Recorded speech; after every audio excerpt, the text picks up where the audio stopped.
কাল কিয়ামতের দিনটা বড় ভয়ঙ্কর হবে, এত ভয়ঙ্কর বন্ধু। আমার নবী বলেছেন উলঙ্গ অবস্থায় মানুষগুলো হাসুরের ময়দানে একত্রিত হবে রে।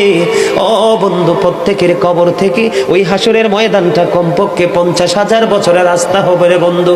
এই জন্য নবী যখন মেরাজের রজনীতে বোরাক দেখেছিল, আমার নবীকে আল্লাহ দাওয়াত দিয়েছে, বোরাক দেখে আমার নবী এত ক্রন্দন করেছিল, মনে হয়েছিল যেন আমার নবীর চক্ষু মুবারক দুইটা ঝর্ণা হয়ে গেছে।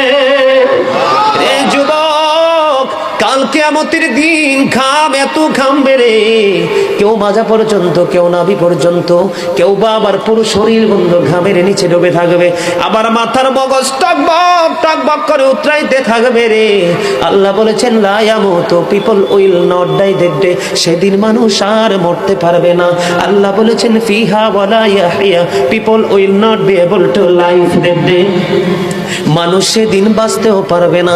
আবার আল্লাহ বলেছেন অমাহুম আনহা বিগাইবিন, people will not be able to escape that day, সেদিন মানুষ সেখান থেকে পালিয়ে যেতেও পারবো না রে। দুর্গাপুরের যুবক, হাদিস শরীফের মধ্যে এসেছে কাল কিয়ামতের দিন আল্লাহর আরশের ছায়া ছাড়া কোনো ছায়া থাকবে না।